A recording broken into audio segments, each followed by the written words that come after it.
どうもきみまろです。今日はこの前公開したコーヒーの入れ方の動画の時にも予告していましたコーヒー器具の紹介をしていこうと思います。こちらがうちのコーヒー棚なんですけど、ほぼ毎日使っているコーヒーコーナーなんですけども、大きく3段に分かれていて、ここから器具を選んでコーヒーとか紅茶を入れています。僕が長年愛用しているコーヒー器具やユニークなコーヒー器具なんかもありますので、今日は一通り紹介してみようと思います。では早速コーヒーコーナーの方で紹介していきます。はい、ではまずコーヒーコーナーの下段から紹介していきます。下段はこんな風にトースターとか電子ケトルとか、あとは後ろにカップとかドリップポット、あとスケール、電動グラインダーとエスプレッソマシン、こんなものがね置いてありますね。あとこの横にはコーヒー入れる時のちょっとした温度計とか、あとこういうねタンブラーとかそういうの置いてますけども、はい、ここ紹介していきます。まずですね、コーヒー豆をすくったりする時に使うこの奥平ベースさんの枝、これをですねこういう風にここにかけて置いております。でこれはエスプレッソマシンですね。デロンギのデリカというエスプレッソマシンで、比較的簡単にエスプレッソが出るんですけども、その上にこうエスプレッソのグラスも置いてますね。これはカフェキツネのグラスと、はい、これもエスプレッソサプライのグラスとかね置いてます。あとはこれタンパーですね。エスプレッソの豆を詰める、タンピングするためのタンパーですね。重厚感があってしっかりしてるタンパー。このデリカはエスプレッソを結構比較的家庭で簡単に入れられるってものなんですけど、夏とかこれでエスプレッソを作って氷を入れた炭酸水にそのエスプレッソを落としてレモン果汁を加えてエスプレッソロマーノという飲み物を飲むことが多いんですが、ちょっとね名前がおしゃれなんで気取ってる感じしますけど、めちゃめちゃ美味しいんですよ。苦味と酸味のあるフレッシュなドリンクっていう感じで、まだ飲んだことない方ねぜひ飲んでみてください。結構ハマる味だと思います。はい、こちらがエスプレッソマシンで、その横がグラインダーですね。電動のグラインダーミルですね。でここで引き目を変えて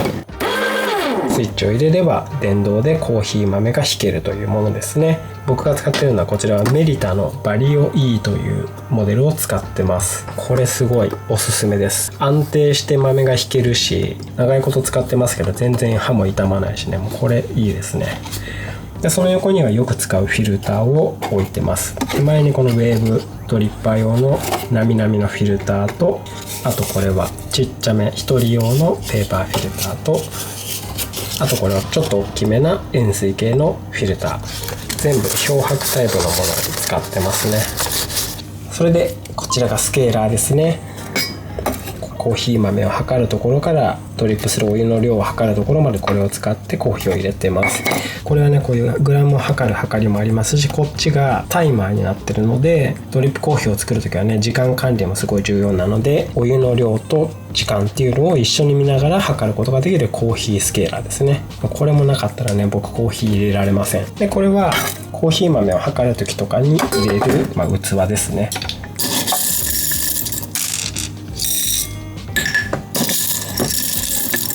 こんな感じでちょっと適当ですけど、ここで測って、それでグラインダーに入れて豆を引くと、そういう風にね使ってます。であとこちらがドリップポットですね。こちらの横のバルミューダザポット、電子ケトルでお湯を沸かして、お湯を沸かした直後は沸騰してるので熱々すぎるので、ここに移すことでだいたい90度ぐらいまで温度が下がるので、コーヒー入れるときは83度から90度ぐらいが多分ねいいと思うので、ちょっと冷ました状態でこれでドリップするという感じですね。これはこういう口先も細いのでドリップコーヒーを作る時にも非常に扱いやすいです。ちなみにこれはニトリで買った千何百円で買えるね結構コスパの高いドリップポットです。この辺りはねこの前のドリップコーヒーを始める時に必要なものという動画で紹介してますので、よろしければそちらの方をご覧になってください。でこちらさっき紹介しましたけど、お湯を沸かす時に使うバルミューダザポットですね。はい。でその後ろにこういう風にカップをですねいろいろ並べていて、最近お気に入りのカップ9選が並んでますね。ベスト9が並んでます。はい、この9カップが僕のスタメンです。はい、上から順番に行きましょうか。まずこれがこの前のねパンケーキを作る動画でも出てきましたけど、新潟県の燕市で作られたカッパーカップですね。銅製のカップってことですかね。ここにね細かいアイスを入れて濃いめのコーヒーを入れて飲むとね、もう本当に星のコーヒー店のアイスコーヒーって感じでね、もう雰囲気もあるしめちゃめちゃいいです。はい、これとあとこの辺は均等ですね。これも均等のアイテム紹介で紹介しましたけど、均等のこのダブルウォールグラスですね。あったかいものは冷めにくく、冷たいものはぬるくなりにくいというね、ダブルウォールなので、そういうねお湯の温度を保てるグラスで、その横も均等ですね。これも均等のセピアカップってやつですね。もう形かわいい。はい、それでこの下ですね、これがもう可愛いんですよ。見てください。これ斜めしのぎのカップというものなんですけど、スイというオンラインセレクトショップで購入しました。スイはインスタグラムとかあと YouTube もやられているのりまいさんのセレクトなんですけども、本当に集まっているアイテムがどれも可愛くて、それでもこの斜めしのぎのカップはですね、一目惚れして投稿を見た直後にポチってましたね。めちゃめちゃ可愛い。結構軽くて口の部分もねちょうどいい薄さなので、朝入りコーヒーも深入りコーヒーもねこれで美味しくいただけます。で、洗いやすいし使い勝手とてもいいですよね。で、何より見た目が可愛いと、もうやっぱコーヒー飲む時とかもねカップが可愛いとテンション上がるんですよね。こちらもほんと僕結構気に入って使ってます。で、その横がカフェオブスクラさんで購入したんですけど、クゴガですね。クゴガのカップですね。なんか見た目雰囲気すごいかわいい、いい感じのムラが、これはね深入りのコーヒー飲む時とかはねこれで飲むと見た目からも美味しく感じますね。で、その横もカフェオブスクラさんに売っていたものですけども、福光焼きのカップですね。これもこのねコロンとした形すごい可愛いですよね。コロンとしてるけどこういう風にねこの側面のデザインとかっていうのもちょっと一工夫あって、これも可愛くてよく使ってますね。で、あと下はカフェキツネのマグカップと、これたまにねおにぎりですかとか言われるんですけど、おにぎりじゃないですね。キツネの耳ですね。で、その横はエコパークポテリーというところのマグカップですね。このね一つ一つ手塗りされたとてもいい雰囲気のねマグカップ、これもね結構使えますね。はい、こんなスタメンのカップ9個がここに並んでます。その横はこれはまあカフェ関係ないですけども、トースターですね。バルミューダザトースター、これもねここに置いてます。はい、下段はこんな感じですね。で、中段行きましょう。中段はコーヒーのドリッパーがいろいろあるのと、あとサーバーとか、あと後ろにコーヒー豆とか紅茶の茶葉とか、こっちもフレンチプレスとか、そういったね抽出器具っていうのを置いてます。ちょっとねこれも一つずつ簡単に説明していきましょう。まずドリッパー、こちらですね。こちらはカリタの樹脂製のドリッパーですけど、こういうね台形になってるやつですね。結構これは初心者の方も使いやすいってことで、割とドリップコーヒー入門としてこれを購入される方も多いみたいですね。リーズナブルに買えるし、結構ね扱いやすいと思います。台形なので抽出にあまりブレがね起こりにくかったりするんで、そういう意味でもね初心者の方向けって言われてるんだと思います。まずこちらのカリタの台形のドリッパーですね。で、あとはこちらがですね、ハリオの V60 っていうもう超定番のドリッパーですね。こういう風に下の方に向かってリブが走っていて、下は一つ穴はね結構大きめな穴ですね。大きめな穴でこういう風にリブがあるので、ペーパーフィルターを貼った時に結構隙間がちゃんとできるので、結構早く抽出されます。なので、すっきりしたコーヒーを入れたい時とかはこれを使うことが多いですね。見た目もかっこいいですよね。これと、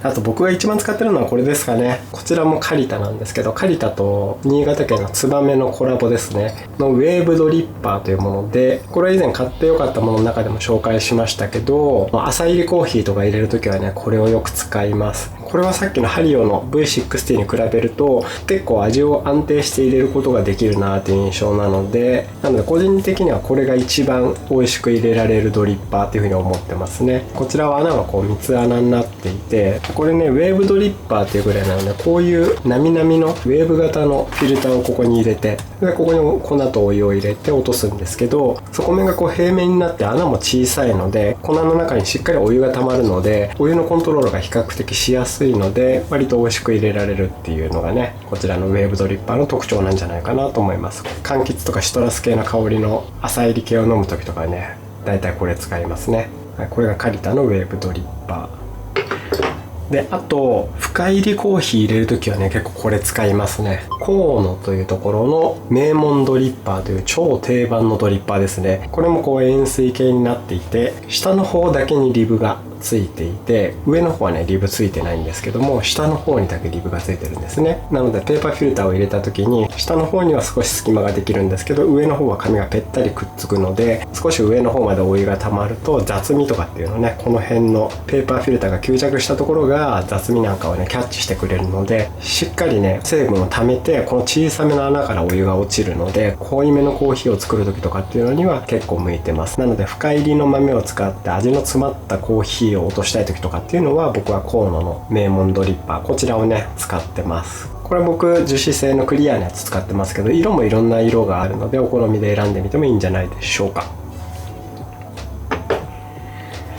で次がねちょっとこれ変わってるんですよね。はい、これがですね折り紙ドリッパーと言われるもので、こんな感じで折り目が20個ついていて、まさにね折り紙を折ったような形の美濃焼でできてるらしいんですけど、そういうねドリッパーです。見た目がものすごい可愛いですよね。かっこいいというか可愛いというか。で作りとしては、基本円錐なんですけど、こういう風にリブがこれだけついてるので、ここにペーパーフィルターを入れた時にフィルターとこのリブの間に結構大きい隙間ができるので、割とねお湯がスーッと落ちます。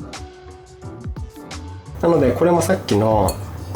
このハリオの V60 と同じように、結構すっきりしたコーヒーを入れる時とかはこれが向いてます。2019年のバリスタのチャンピオンシップみたいなやつでこれを使った方が優勝したらしくて、なんかそのあたりからねすごい話題になってるドリッパーだそうです。でこれもいろんな色があるんですけど、僕はねこのターコイズブルーみたいなのがかっこいいなと思ったんでこちらにしました。でコップの上に置く時にこのまま置いてもいいんですけど、こういうね安定させる木のプレートみたいなやつも別売りであるので、これをこういう風にねつけてカップの上に置けばより安定しますし、見た目も可愛いですよね。はい、これが折り紙ドリッパーですね。ドリッパーはね結構可愛いの多いんですよね。でこれもねめちゃめちゃ美しいですよね。これはですね見た目の通りクリスタルドリッパーって言われてますけど、これは有名なキーコーヒーが出しているドリッパーですね。これただ模様がこういう風に綺麗というだけじゃなくて、このね模様はちゃんとリブになってますので、ペーパーフィルターをここに入れた時にこのダイヤの突起の部分だけが紙に触れてる形になるので、結構ね隙間ができるので、ねよく見るとちょっと先ほどのねこのハリオのこのリブのように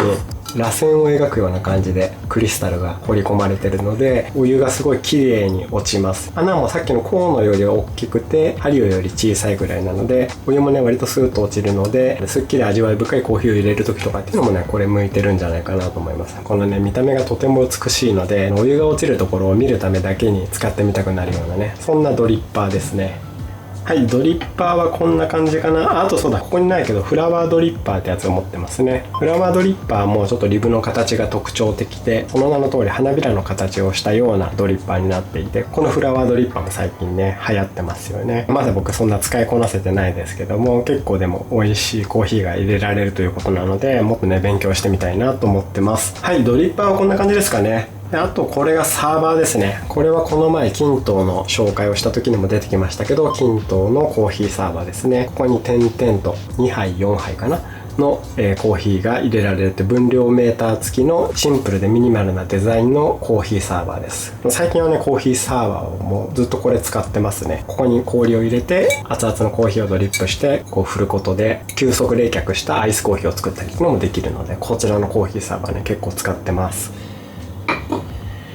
であとはこれですね。これもキントーですね。これは紅茶を入れる時に使うユニティっていうティーポットですね。これも何度も紹介してますけど、ここがねこういう風にメッシュになってるので、茶葉を入れてお湯を入れて蓋をして蒸らしたら、もうこれを注ぐだけで茶葉を落とすことなく紅茶とかお茶が注げるっていうね、そういうティーポットです。使いやすくてねこれずっと使ってます。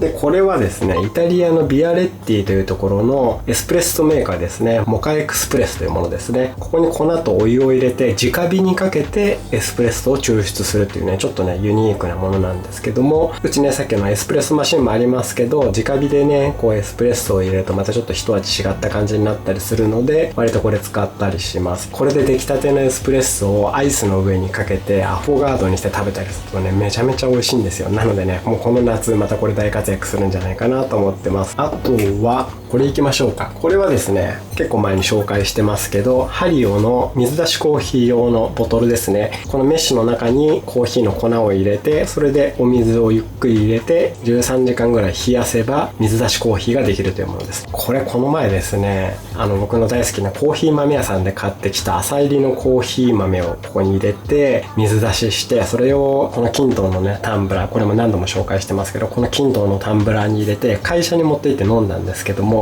これがねもうめちゃめちゃ美味しくて、コーヒー豆屋さんのその浅入りの豆もめちゃめちゃ美味しかったんですけど、これで出した水出しコーヒーが本当に味わい深く出ていて、ワインダルで熟成したような感じの風味があるようなすごい美味しいコーヒーができてしまって、タンブラーに入れて半日ぐらい経ってももう味風味は全然損なわれることなく、ものすごい美味しい芳醇なコーヒーがいただけました。なのでね、今年の夏はこの水出しコーヒーまたどっぷりハマりそうです。めちゃめちゃ飲むと思います。これはね本当粉入れてお水を入れて冷やすだけというね簡単な作り方なので、よかったら皆さんもやってみてください。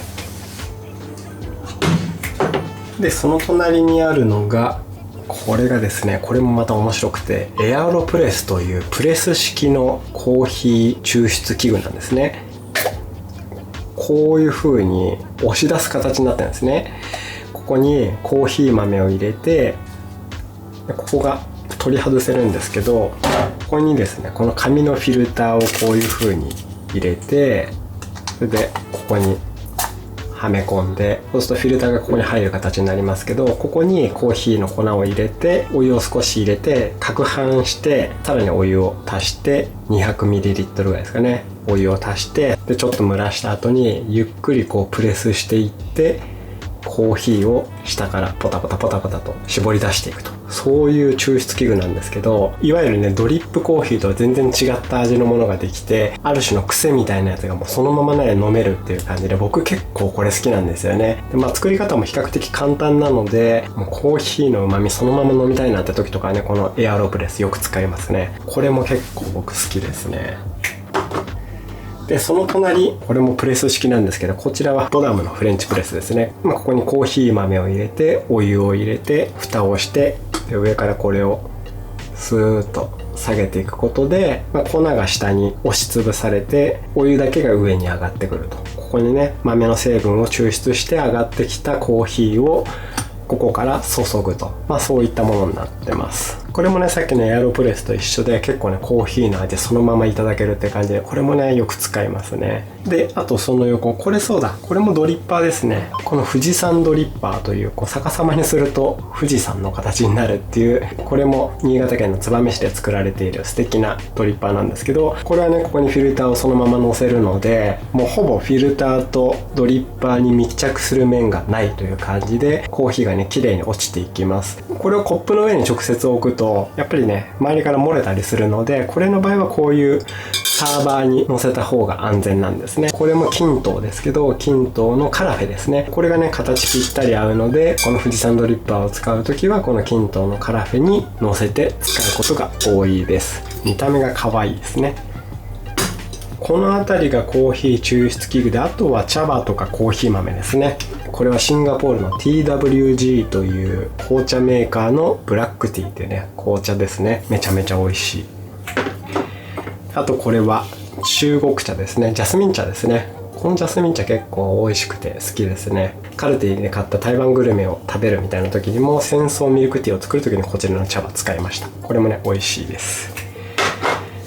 であとこれはコーヒー豆が入ってるキャニスターですけど、三軒茶屋のカフェオブスクラのコーヒーキャニスターですね。この中にコーヒー豆が入っています。今はオブスクラのコーヒー豆も使っちゃったので、今はこちらのカフェキツネのオリジナルブレンド、これをこの中に入れてます。キャニスターもね可愛いキャニスターだと置いておくと絵になりますよね。でその隣もキャニスターで、これはスプーンもついてますけど、ここにね見えますかね、ツバメの印が入ってますけど、ツバメ印のグローカルスタンダードプロダクツのキャニスターですね。これもコーヒー豆を入れてます。でこれは今はこちらですね、フグレン東京さんで購入したラスコルメナスっていうコーヒー豆、ペルーの豆ですね。こちらをこの中に入れてます。であとこれもねキントのキャニスターですけど、こっちもねコーヒー豆いろいろ入れてます。だいたいここにはいつものコーヒー豆屋さんで購入してきた豆を入れてますね。はい、中段はこんな感じですね。コーヒー抽出器具と茶葉とかコーヒー豆、こういうのはねここには置いてます。でこの一番上なんですけど、無印良品のこのトタンのボックス、この中にいろんな小物を入れてますね。こういう風にねペーパーフィルターのストックだったりとか、あとこれはねもういらないんですけど、こう買ったコーヒー豆の袋、こういうのも